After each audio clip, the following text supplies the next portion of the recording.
Welcome to What the It's like Law and Order if by law you mean bondage and by order you mean discipline. I'm your host, Jim 2, America's most inept heterosexual for the year 2010, breaking the 17-year record held by former U.S. Attorney General Janet Reno. Timothy Walton is again unavailable to join us this week, but he leaves us a pre-recorded preview of tonight's show. That's right, Jim, and we have some fascinating stories this time. No fat girls allowed in a Montreal nightclub. The panel will explore whether this policy makes sense from a meat market perspective or if this is more evidence of the decline of Western civilization. Or maybe those fat chicks need to find another outlet for meeting the man of their dreams. There is a new website that is promoting itself as exclusively for ugly people. Is this reverse discrimination against people who can get into Canadian nightclubs? And is it any real surprise that a hitchhiker is more likely to get a ride if she has large breasts? Surprisingly, it appears that even women are more likely to avoid picking up hitchers with merely average breasts. No word on whether the data is affected by whether the vagrant gypsy is wearing a bra or not. Finally, is there a downside to having a beautiful face? We will have to ask Jim about his experience. Okay, well, thanks, Timothy. Hope that works. Anyways, hope he didn't wake the baby. What happens when the average Joes of our panel meet with the all-stars of KMVT? Let's find out together as I introduce our panel. Starting with the person sitting farthest from me because I can't get any closer under her restraining order. It's regular guest host on the KMVT show, The New Show, Jenny Ling Lee. She's so hot, the sun huddles up to her to warm up. Sitting next to her, it's former Starbucks and Pete's barista and two-time midget cage fighting champion of the world, James Ilg. If Woody Recall was a national park, hippies would pitch a tent in him. In the middle chair, where he's used to being, it's Keith Statenfield, host of his own show, Keith Explains. If Woody Monologues were at church, he would be world-renowned for having a huge organ. And, squirming next to me and resisting the overwhelming urge to punch me, it's salesman extraordinaire, Scott Birch. If improvisation was a Trojan horse, Greek soldiers would come inside him. Ooh. Let's go to our first issue, shall we? Should the velvet rope line stop at the waistline? Should VIPs be sorted by FATs and PHATs? A Montreal nightclub is backing off its Facebook invitation that said no fat girls allowed. However, locals familiar with the Montreal party scene say that clubs regularly, if not overtly, discriminate based on looks. Shocking, isn't it? Porculent clubbers say that while clubs do not have a weight limit, the clubs will weed out the ugly and the uncool by claiming a long wait time, a dress code, or claiming the club is at capacity. But the club in the middle of this growing controversy is claiming the whole thing was a joke, and those offended should be big enough to see that. I believe we have some footage of some folks having fun in the club, minus the fatties. Or is it a blast off? Oh. Well, so you can see why they wouldn't let fatties there. If they're stage diving into the audience, that could be a real hazard to the people. I'm going to start with you, Jenny Lynn. Should clubs be allowed to discriminate based on weight? Absolutely not. Okay. Well, why is that? Because I think that sometimes it's more than the size and the weight. Sometimes it's more on what's going on inside. And, some people go to the clubs to dance and have fun, and some people go to meet people. So all sorts should be allowed to come in. All right. Well, let's see here. James, do you think clubs really do discriminate based on looks and appearance? Wait a minute. I just want to get this resolved first second. So now you're saying size doesn't matter. Right. In this case, it doesn't. It's a club. All right. Just making that. Now, what was your question again? Yeah. Do you think it's true that clubs otherwise discriminate on looks and they just don't admit it? Oh, of course. They're practicing their own little social Darwinism experiment. Well, have you been the subject of such discrimination, or are you the person who applauds such discrimination? Oh, well, with these impressive looks of mine, come on, please. All right. Well, let me ask you, Keith, since it's your first time on the show, thank you for doing the show. Would you go to a club that discriminated based on weight? I've never managed to get into a club ever, because I've never seen anything like that video in any of the clubs I've been to. So I would assume clubs are somehow discriminating against me in some fashion. Have you ever tried to get into a club? No, not really. Okay. So you're speculating, right? Reasoned speculation, but yes, that's my belief. All right. Scott, the only clubs that seem to let you in are the ones in San Francisco, and you're required to wear an all-over leather suit and a ball gag. Do you have any insight into this? Yes, I do, but just I want to make clear, I was young, I needed the money, I was desperate, and now can we move on from that?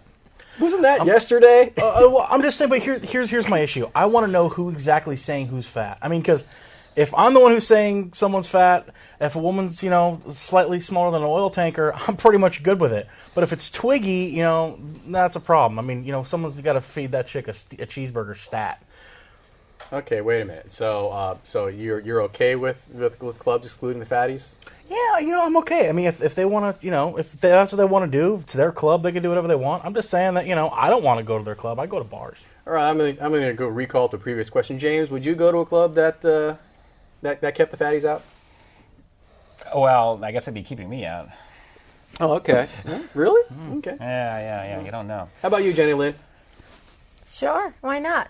Because I think that you can have a lot of fun with fatties, right? I haven't met anybody more fun than some of the fatties I know. No. Would you go to a club that kept the fatties out? Oh, no. Oh, I would not. I guess I'm not good at listening, am I? Well, I don't know. It depends. Be that as it may. But don't worry, it's okay. You, of course, have not been subject to such discrimination, have you? No, on the other hand, I think they think I need to eat. I think Scott was talking about me just now. It's okay, Scott. You think they smoke a lot in these clubs that keep the fatties out? Yeah, well, you want to eat heart attack and lung cancer? That's a 2 for loss right there.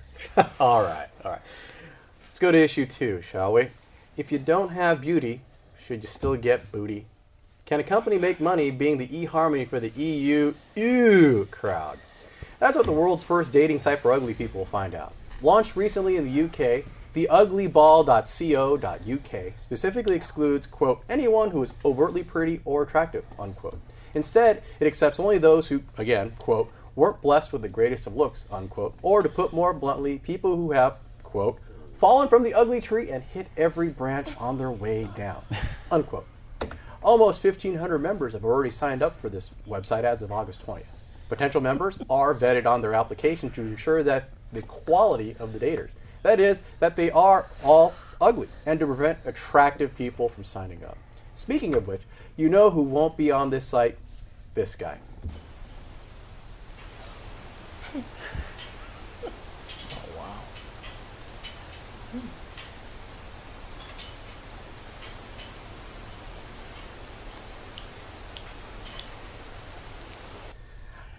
That guy's name is Frank. He's sleeping on my couch helping me pay for the rent. And he also is my workout buddy. He's actually doubled my squat thrust. Anyways, let's see here. Let's move to our first question. Let's see here. Let me ask you, Keith. Yeah, you're a tech guy. Do you think this website will succeed? It may or may not. The thing that really struck me about this article was the quote that said over half the people in the UK are ugly. And I thought, man, way to make the people in your country feel great. Maybe they're just trying to expand their market, but, But I would assume that it would succeed because the internet is filled with weird fetishy things. Yeah. As 4 Minutes with Google will tell you. That's true. What do you think, Scott? Well, as being a person who was run over by an ugly truck a couple times, I can tell you I think the site is great. I was on eHarmony. I tried on eHarmony, and I know they want to really get an in-depth look at my personality, but at the end of the day, they said, "Yeah, you're just really ugly. Stop it." That's pretty much how my life went on it. And you every day you thank God for your wife, right? I do, honey, I do. But I can say that, yeah, oh, absolutely. I've never met a miserable married person in my life. Okay. Hey, Jenny Lynn, do you feel offended that you be excluded from this site? You think I would be? I don't know. It's a load of. I ask a load of questions on the show. That's the concept. Haven't you been here enough times? I don't handle rejection well, so anytime I get excluded from anything, I have a hard time with it. Okay. Do you think this is superficial? To some extent, yes. But I think that everybody deserves to have a place where they can go and feel safe. Okay. Hey, James, would you apply to this site? Hell yeah. In fact, I'm proud to say I'm in. You're in? No, they let you in? Yeah. Oh, wow. Wow. Why wouldn't they? Okay, well, okay, let me just throw this out to the group. Yeah, we'll try something new. Now, with the existence of this website and multiple other websites for dating, do you think that this eliminates the excuse that anyone can claim to be that they're undateable? No, I think plenty of people are undateable. I mean, you, for instance. I mean, you're way undateable. Yeah. I'm sitting there smelling you, and I gotta tell you, man, it's just not, you're not doing so great over there. So I think there are people out there who are genuinely undateable. You know, moles, trolls, things. I mean, you know.